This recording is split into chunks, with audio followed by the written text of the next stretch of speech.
naturalistic model. That is what's being taught in the school system, has been being taught in the school system for decades. So the evolutionary idea, Darwinian evolution, the Big Bang Theory. We spent a lot of time countering that and showing the issues with it.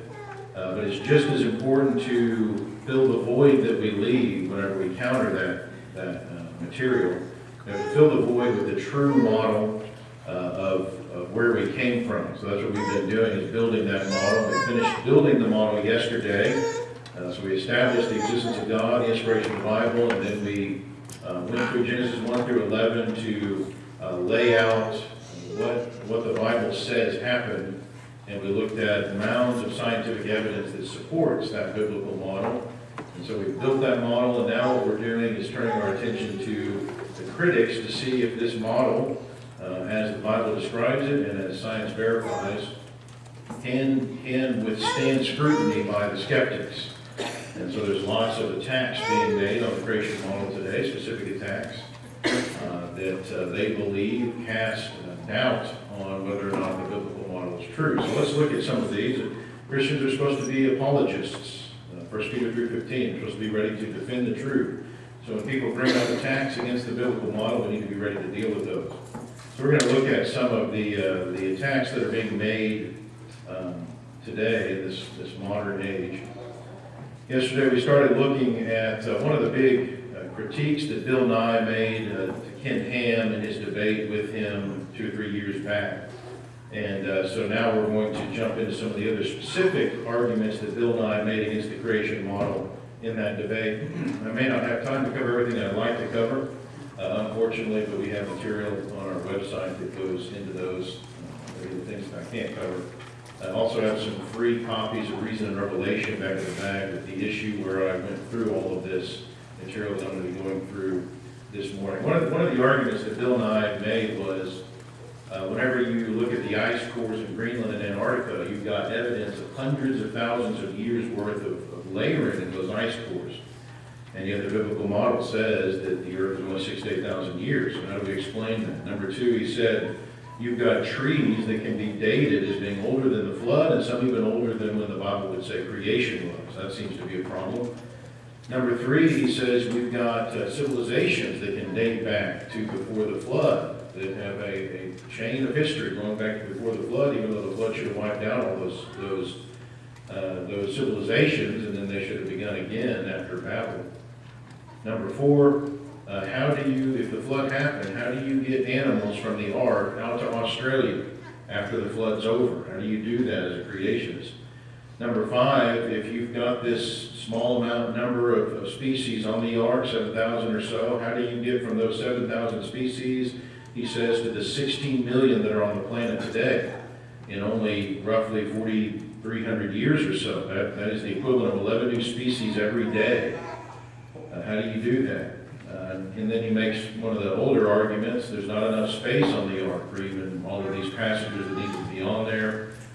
And then he cites the Wyoming, this large wooden vessel that was not able to survive the open seas, he said, because its long planks twisted and buckled and caused leaking, and ultimately this vessel sank on the open seas. So how could this even larger vessel that Noah is said to have built, how could it have survived the flood? So notice these are very specific arguments being made that Christians need to be ready to deal with. We've got to be able to defend the biblical model. So let's go ahead and look at this first one. Hundreds of thousands of years documented in the ice cores, so in Greenland and Antarctica. So first of all, you got to know what an ice core is.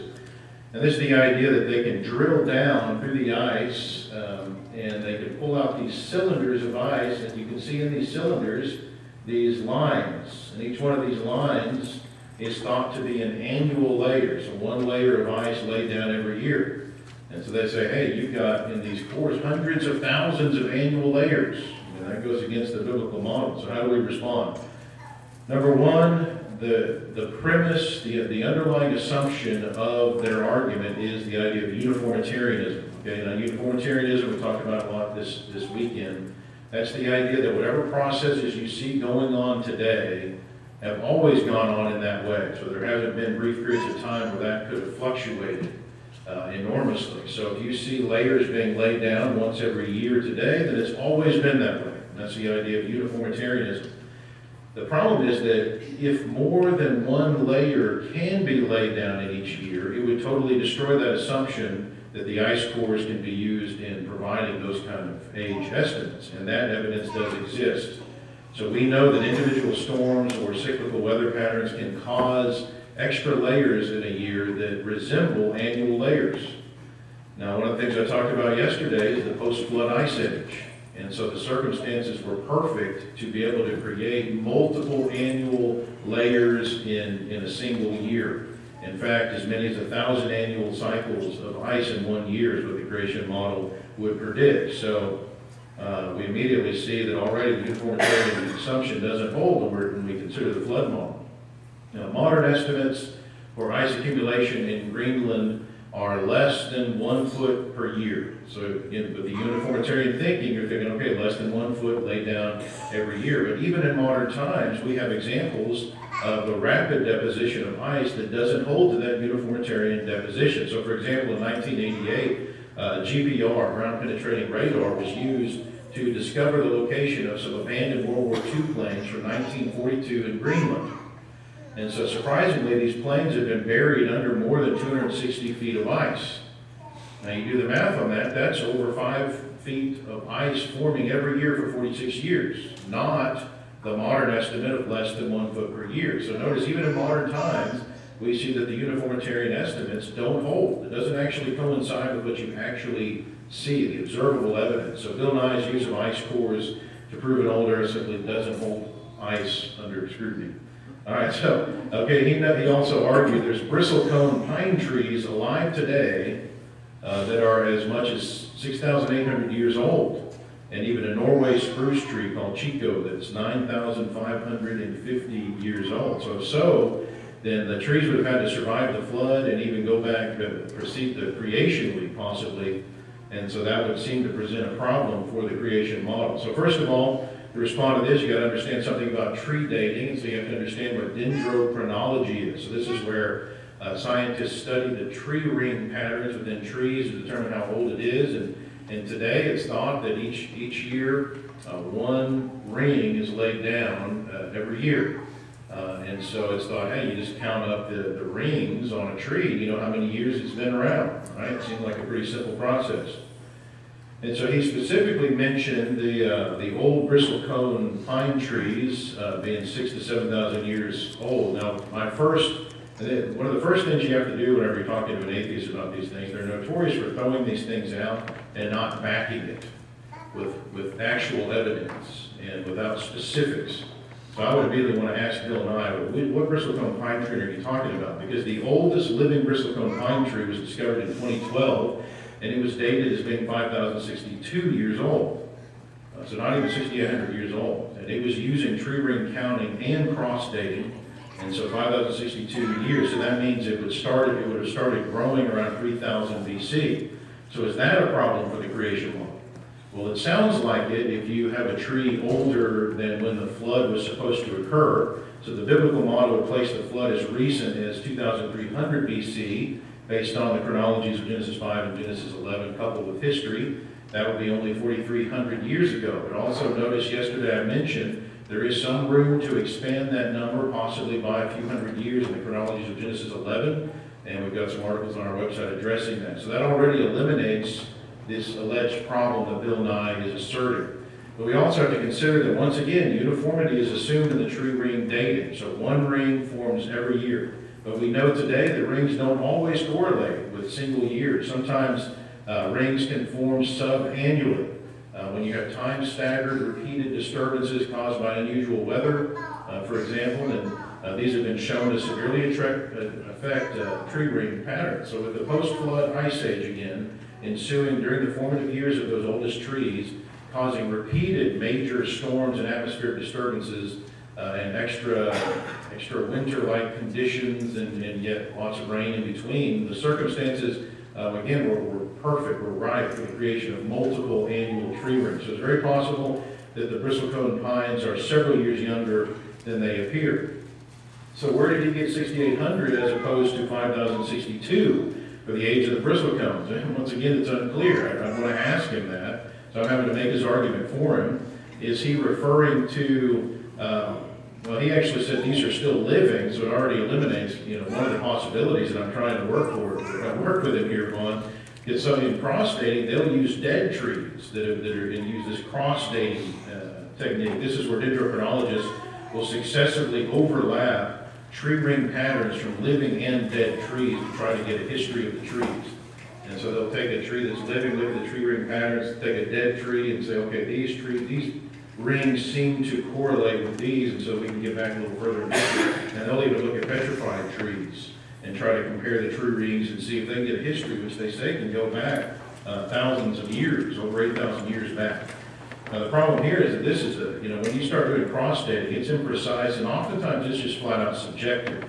Because trees that are living today in the same forest don't always have the same tree ring pattern. Because this is a complicated setup that God made here. It's affected by distance from the water, the sunlight direction, soil nutrients, storm patterns, and all of this can affect trees in the same forest in different ways. But it's argued that, again, they can date back over 8,000 years, which would be beyond even when creation would be. But notice it's only potentially a problem if we assume that all trees could not survive the flood, and that would be an assumption. Because the text says that all flesh died and moved on the earth. It doesn't mention the plants. So is it possible that there's some areas of the planet that would have had less disturbance, less turbulence and so forth? Some trees could have been more robust due to the optimized nature of that pre-flood environment that I talked about also yesterday some. Bert Craig of the Department of Horticulture and Forestry at Michigan State, he said there are many tree species that can survive months underwater in flooding conditions. Horticulturalists Whitlow and Harris produced a monumental work on the effect of flooding on trees, and they documented dozens of species that are able to survive deep flooding for one growing season and sometimes for even more than a year. So if you've got trees that survived the flood, either because they survived being underwater or because they were brought on the ark with Noah, then trees with even over 6,000 rings would still not be a problem. So that said, even if cross-dating could legitimately take you back thousands of years further than the flood and even further than creation, it still isn't necessarily a problem for us, because I also talked about yesterday, one of our predictions would be an appearance of age on the earth. So for example, we would expect, Adam and Eve were not, fetus or something whenever they were made on the first day. They were not only already out of the womb, they never were even in the womb, but they were also old enough to be able to communicate, to understand God's prohibition about the tree of life. They were able to procreate. Adam was able to name, he was basically able to carry out biological classification. So these were already individuals old enough to be able to do all of these things. The very first day that they appeared, so let's say you're a scientist, you come along and you run across Adam and Eve out there. You're thinking, okay, well, these guys, that means the earth must be at least, 30 years old. Whenever actuality, it was one day, right? The first day they were created. So there's an immediate appearance of age that creationists have to take into account. We would say starlight from stars that are billions of light years away from us would have had to already been in place, because Genesis chapter 1 tells you that the purpose of the stars and the starlight was to provide humans a means of being able to tell signs, seasons, days, and years. So in order to fulfill that purpose, God had the light already here. And so you're talking about mature light that is already to us. I would expect there to be daughter elements and parent elements in rocks. You can't assume that all of the radioactive elements that we see were originally the parent isotope. You wouldn't assume that. God could have created daughter elements in rocks. And I would say, why would there not be tree rings in these trees of the garden? You've already got fully mature trees bearing fruit so that Adam and Eve can eat the fruit. And the purpose of tree rings isn't just to tell us time. The purpose of tree rings is to provide strength to a tree as it gets bigger. And so if you've got a fully mature tree, you would expect to have tree rings to provide strength to be able to sustain its size. So already, if you've got a tree ring pattern that goes back before creation, it's still not a problem, because we would assume that all of the trees on the planet would have already had tree rings with that appearance of age. So let's look at this Norway spruce that he specifically mentioned. This is the one tree specifically mentioned, Old Chico, which he mentioned as being 9,550 years old. Now the problem here is he used carbon dating, not dendrochronology, and so it's not even typically listed among the verified oldest trees because we know the C14 dating is notoriously imprecise and suspect beyond a few thousand years. And this is caused in large part to its foundational assumptions concerning the effect of the Earth's magnetic field on the production rate of C14 and the assumption that the ratio of C14 to C12 in the atmosphere has remained constant throughout history. Now, scientists no longer accept that. They reject it and say that it has been different in the past. Archaeologist Brian Fagan of UC Santa Barbara admitted carbon dating is not infallible, and in general, single dates should not be trusted. This is why Old Chico is not even mentioned as one of the oldest trees. It can't be verified to be. So tree ages simply cannot be used to disprove the creation model. All right, number 3, civilizations going back older than the flood. He says, there are human populations that are far older than that, the traditions that go back farther than the flood he's talking about. So if that's true, then again, that would seem to contradict the biblical model. Only those civilizations that emerged after the flood, especially after Babel, should have distinct traditions. So again, I've got to ask, he doesn't get specific. He doesn't say which one he's talking about. What civilization are you referring to, Bill Nye? So once again, we've got to make his argument for him. We're left to guess and do that. So is he talking about China? Well, China only has records that go back to 1600 BC, which isn't a problem for us. And beyond that, it's just uncorroborated legend that exists. And so Chinese history can't be said to necessarily pose a problem for the creation model. The Sumerians, 2700 BC is the date of the earliest known Sumerian king.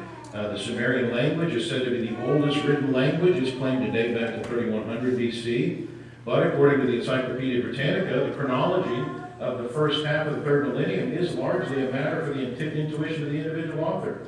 Carbon-14 dates are at present too few and far between to give an undue weight. Consequently, the turn of the fourth to the third millennium is to be accepted with due caution and reservations as the date of the invention of writing. So even that is not certain.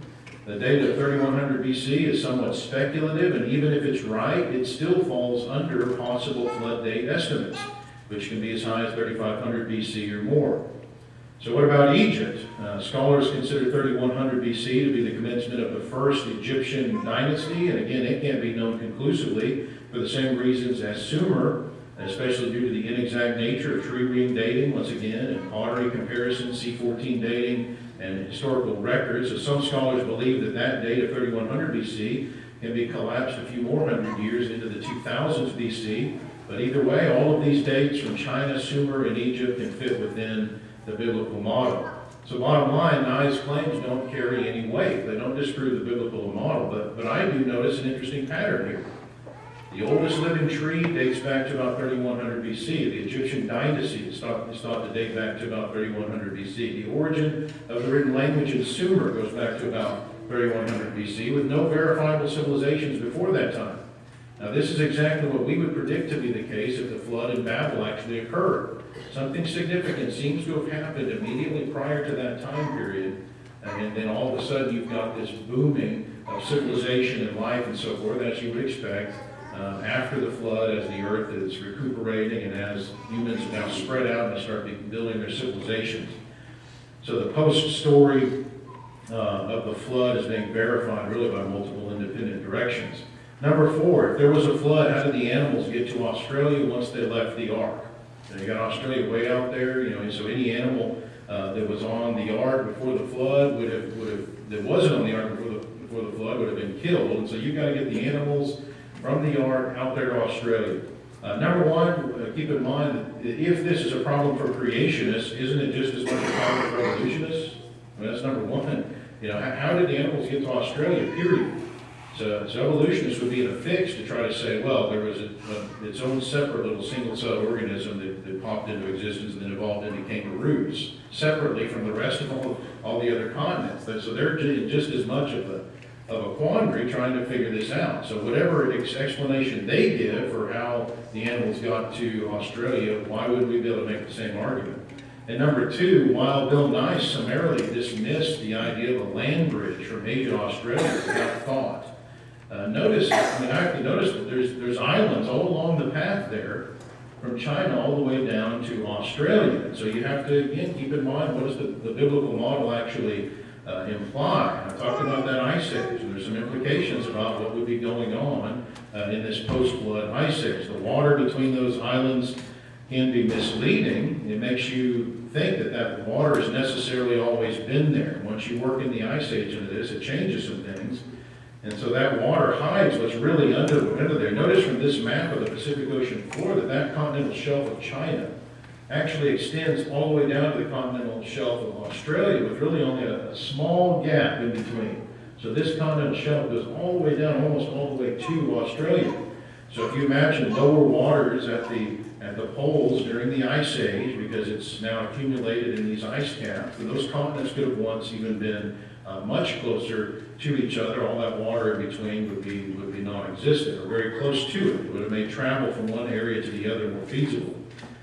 And another option, and I talked some about this as well yesterday, this idea of a superland continent, Pangea, or possibly the Rodinia supercontinent before that, is the idea that all the continents were at one time crammed together into this one supercontinent. And I pointed out Genesis 1:9 that it may lend some support to that idea. Then God said, let the waters under the heavens be gathered together into one place, and let the dry land appear. Well, if you got all the water in one place, what does that mean about the land? Sure does seem like it may mean the land is also in one place, and that might lend support to the idea of this supercontinent, which again fits perfectly with the modern creation model that I talked about yesterday. So you'll notice if you missed yesterday, you missed a lot of the foundation of what I'm talking about here. You have to be sure to get the videos on that. Genesis 7:11 says concerning the flood, remember, all of the fountains of the great deep were broken up, and the windows of heaven were opened. So remember, we're talking about the base of the ocean floor is busting up, and modern creation geologists believe that then begins plate tectonics, which we would say happened rapidly in the flood at the beginning, and has since slowed, as you would expect that to be the case. So remember, we're talking about not just water here in the flood, we're talking about lava and volcanic and earthquake activities, lots of tectonic activity. And so that kind of activity, especially along the continental plates, could have caused the continents to separate, and what is thought today to be plate tectonics in secular geology, catastrophic plate tectonics to us as creationists. So again, the uniformitarian assumption is the key to understanding continental drift. From the creationist perspective, today the continents are moving on the rate of centimeters per year. We would say it was much faster during the flood, and during and immediately after the flood. Rapid drift during and immediately after the flood. And interestingly, the secular geologists are starting to come to the realization about this due to research. Yale geologists provided evidence to the claim that continental drift used to be much faster. In fact, so far they're saying it's at least 3 times faster in the past than it is today. Here's what they said. These observations suggest that either non-uniformitarian plate tectonics or an episode of rapid true polar wonder occurred during what? The Cambrian explosion of animal life. And remember what I talked about some yesterday. The Cambrian explosion is basically the beginning of the flood.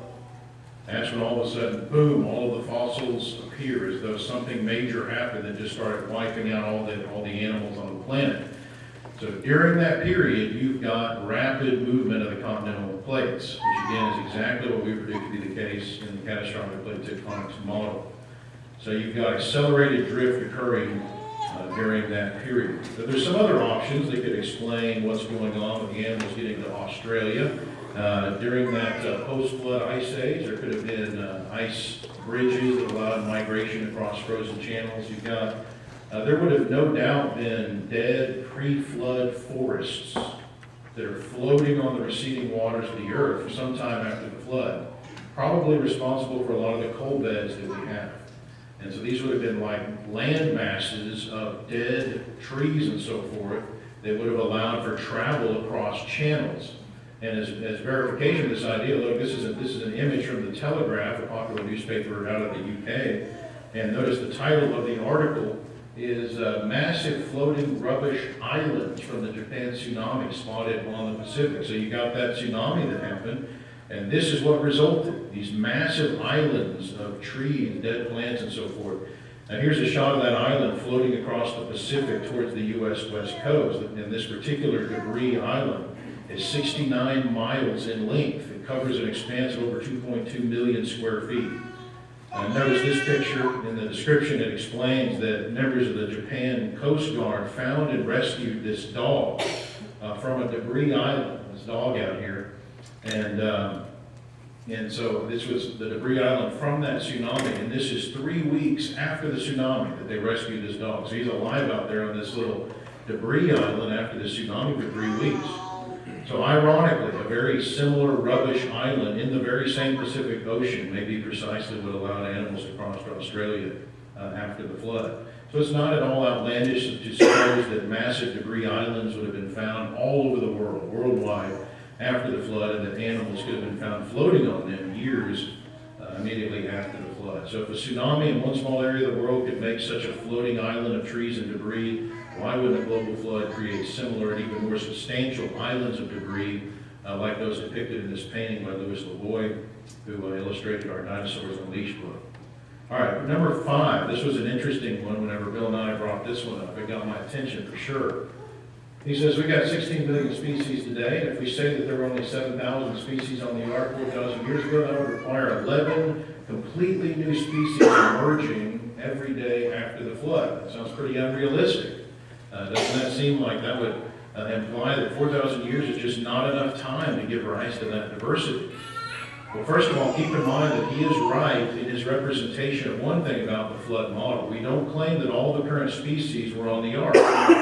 Not every kind of a dog, for example, was on the ark. That's not the claim that we would make. Species is a modern concept. We would argue that what the text says, the different kinds of animals were on the ark, Genesis 6:20, and that's a different idea than species. So, for example, there could have been a representative dog kind, which brought about the dog breeds that we have today, possibly the foxes and the wolves and the coyotes. There was probably a representative cat kind, horse kind, elephant kind, and so forth. So something like the modern taxonomic category of family or genus. And so there was no need to fit every single modern species on the ark, which would be difficult if not impossible. And there would be no need to, since many different species within a kind could come about through microevolutionary change, small changes within the kind, not macroevolution, which is what Darwin argued for. And so there would have been representatives from each kind that had the genetic material that God gave them to produce the diversity of creatures that we see today through some sort of mechanism which creation biologists are still studying right now. So under the flood model, we have to be able to explain how we could get from an initial, relatively very few proto-species on the ark to the tremendous variety that we have today in only a few thousand years. So Bill Nye said, there were 7,000 proto-species on the ark, and he said that he was quoting Ken Ham. We don't really know if it was 7,000. And again, creation biologists are even looking into that. Whenever you go back and looking at genetics and go back, how many species were on the ark? So we're actually looking at that. So it could have been more, could have been less, but for the sake of the argument, we'll go with 7,000. So Bill Nye said, so you go out into your yard and you wouldn't just find a different bird, a new bird, you'd find a different kind of bird, a whole new species of bird every day. This would be enormous news. I mean, the last 4,000 years, people would have seen these changes among us. We see no evidence of that. There's no evidence of these species. So he threw down the gauntlet there. For whatever reason, King Ham ignored it. He didn't respond to that. So in response, first of all, we'd like to know again, where did he get 16 million of his count of the number of species on the planet? Now, if you know much about biology, you know there's a lot of disagreement about how many species there are today. And that number is very high. Some estimates are as low as 3 million, so nowhere near 16 million. One study from 2011 that seems to be well researched and accepted by many, so much so that it was published by the Public Library of Science Biology. They estimated not 16 million, but 10,960,000, and that estimate included not only the kingdom Animalia, but also the plants and fungi, protozoa, promista, archaea, and even the bacteria. And so keep in mind and also that these are estimates. The actual cataloged number of species on the planet in 2011 was only 1,438,769. And so they're projecting that eventually they're going to find 11 million. Okay, now, Nye needs to be sure that he's accurately reflecting what the biblical model claims, which again I laid out yesterday for you. So from that 10,960,000 estimate that was put out by these guys, you need to subtract the marine creatures, don't you? They weren't brought onto the ark. So you remove ocean-dwelling creatures, that brings you down to 8,750,000. And there's possibly other creatures that could survive in the water that could be removed, maybe various amphibians. For the sake of argument, we'll leave those in there. Now you've got the plants. The text doesn't mention them being taken onto the ark since they're not flesh, Genesis 6:19. So that brings you down to 8.4 million. Now, incidentally, would the plants have died in the flood if they weren't taken on the ark? No doubt many certainly would have, though as I said before, not necessarily all of them. Interestingly, most of the planet's plants are in fact under the water today. But also seeds could have been brought onto the ark, or perhaps more likely, you have to consider the seeds that would have been available on these dead plants that would be floating on the waters after the flood. Studies show that seeds can survive submersion in salt water for extended periods of time. And ironically, it was Darwin himself that conducted one of those studies for evolutionary purposes. Next, you've got what are called synonymous species. This is where two names are given to the same species. So creatures that were originally thought to be two distinct species that are now considered to be one and the same, or one creature whose name has been changed over time, and yet both names were accidentally, unintentionally counted. So this paper, the Public Library of Science Biology paper, highlighted this weakness in species estimates, explaining that a survey of 2,938 taxonomists with expertise across all major domains of life revealed that synonyms are a major problem at the species level. They believe that 17.9% of all named species could be synonyms, and possibly much more, as many as 46.6%. The World Register of Marine Species documents that 44.5% of all marine species are synonyms. So if we take just the lowest estimate of synonymous species, that only 17.9% of the remaining species are synonyms, that would bring us down to 6.9 million. So a far cry from 16 million, and we're giving them a lot here. We're giving them a lot of rope. Now, if the flood was 4,500 years ago instead of the 4,000 estimate that he gave, which is closer to what our estimate would be, 4,500, that brings us down to 4 species a day rather than 11 that have to show up after the flood. Now, if you've got fewer species than those projections, more synonyms, more years since the flood, more species that could survive outside the ark, and more representative kinds on the ark, then that number continues to get much smaller. And yet we're still not done. Insects and other invertebrates, fungi, bacteria, protozoa, these were all included in that list of 11 million, even though many of those would not have been on the ark. Invertebrates, for example, make up 95 to 99% of the planet's animal species. Insects alone make up about half of this remaining 7 million. And so many of these could have survived outside the ark, significantly reducing the remaining list. Though admittedly, the creeping things idea of those creatures that were taken on the ark, according to Genesis 6:20, could have in fact included some of those, but generally that's understood to be reptiles. Now, those that are left, keep in mind that you've got faster reproductive rates of those insects that would have been on the ark, and that would have given rise to rapid speciation, rapid diversification of those creatures within the original kind. So flies, for example, can lay as many as 100 eggs a day. One bacteria can produce 10 billion in 10 hours. And so many species could have been emerging rapidly in the centuries immediately following the flood through diversification within those kinds. And that would have eventually slowed down to some extent because of niche conservatism. And that is backed up by evidence as well. So bottom line, 11 new species per day is nowhere near an accurate assessment of the data. Even 4 is a huge overestimate, and most of those creatures that would have come about would have been tiny creatures completely unnoticed by humans, even though Bill Nye said that such rapid speciation would have been noticed by humans. So you got to consider the Earth has a volume of over 1 trillion cubic kilometers, and humans only inhabit a tiny space on the Earth comparatively, and therefore we're just simply not in a position to know what all is going on in and on the Earth. And it's arrogant to think we could know that. So the odds that a species would happen to evolve in my backyard, much less that it would be big enough for me to see it, is essentially zero, in spite of Bill Nye's claims. But in spite of that, here's the ironic thing. According to the literature, scientists are still discovering 15,000 new species every year. And so guess how many newly discovered species that averages out to each day? 41. 41 new species are being discovered every day, not just 11. So Bill Nye's argument's not a problem for us. All right, number 6. He says you don't have enough space on the ark. He makes the point, you got the National Zoo, it exhibits 400 species, and it takes 163 acres to do it. How could the ark hold 14,000 animals? And so again, it's uncertain whether 14,000 would be a good estimate of the representatives on the ark. But let's go with it for the sake of argument. Number one, the ark and the zoo aren't a very good parallel, are they?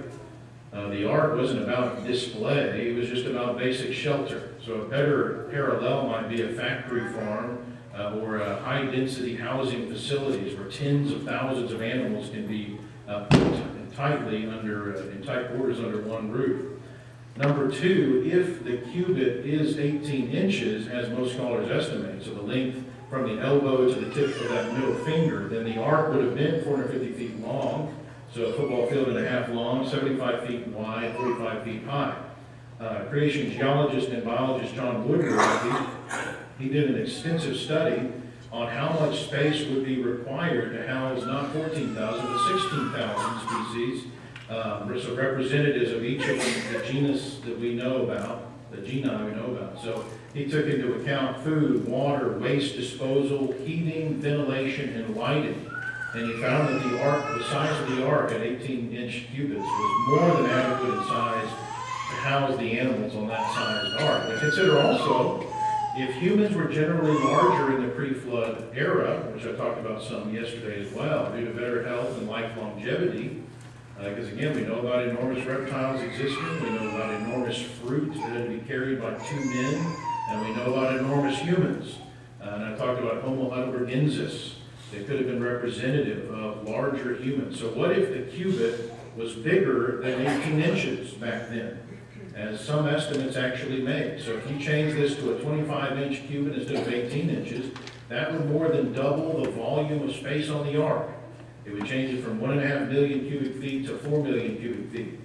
And of course, we can also reason that the animals were surely not full-sized animals. They would have been babies or adolescents. Why? Well, for one, it would make it where those animals would take up less space, they would take less waste, they would take less food to feed them. But on top of that, these animals have to be able to spread out and repopulate the planet. So if they're older, they're not going to live as long to be able to do what God's going to want them to do. So you would expect the animals on the ark to be young, babies even possibly. So his criticism doesn't disprove the biblical account, it actually gives it further chance to shine. And so one of the big questions we have is, what about the dinosaurs? How were the dinosaurs on the ark? Well, Creation scientists, we know with a high level of confidence, again, where the flood began, the geologic strata. I think it's the Cambrian line. There's not even a lot of disagreement among creationists about that. And remember, you got the great unconformity then there that goes across the planet. Then the Cambrian explosion happens. So the dinosaur fossils that we have found are all in those flood sediment above the Cambrian line, the Cambrian strata, above the great unconformity. So that means that the dinosaurs were alive during the flood, which means if they're land animals, they were on the ark.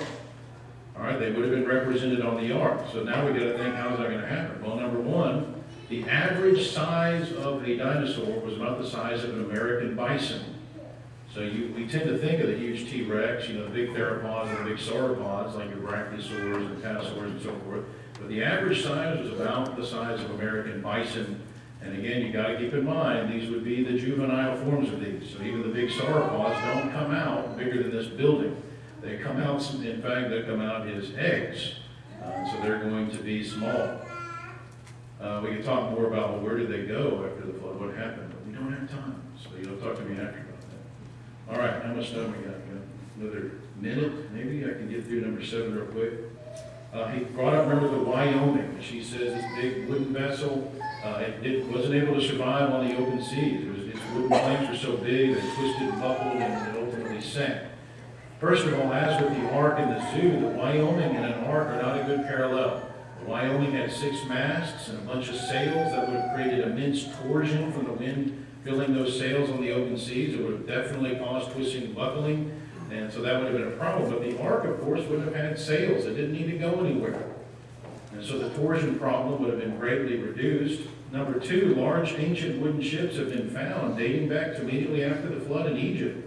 They were equipped with a sophisticated interlocking plank system of mortise and tenon joints, which are known to help prevent twisting and provide added strength to the frame. So you've got these seaworthy, large wooden ships that were not out of the question for these ancients. Number three, no one knows what gopher wood was. And God was very specific in choosing that as the wood for the ark. So, you think about the fact that Moses mentions many other species of wood that we know about. In the Pentateuch, he mentions terebinth, green poplar, almond, palm, willow, olive, fig, pomegranate, and chestnut. And there's many others mentioned in Scripture outside of the Pentateuch. But God chose this mysterious gopher wood. And there really may be no modern equivalent to it when you take into account that the pre-flood tree species, some of them likely went extinct. And even those that didn't would have been subject to degenerative effect, the same way all of us are. Whenever you see the exponential decay in lifespans in Genesis 10 and 11, you would expect the same problems across the planet and all kinds of living creatures. So genetic degeneration may have totally annihilated what the gopher wood would have been. So it's highly unlikely that we even have an equivalent wood today to what this gopher wood was. And yet it was specifically chosen by God because it was conducive to what God wanted on this ark. And number four, notice that the Wyoming, in spite of its problems, it still stayed afloat for 15 years. And the ark only needed to stay afloat for about 1 year. So bottom line, Bill Nye didn't show that the ark was unseaworthy. Quite the contrary. So his accusations once again give our model an opportunity to shine. And interestingly, the dimensions of the ark have been shown to produce a seaworthy vessel.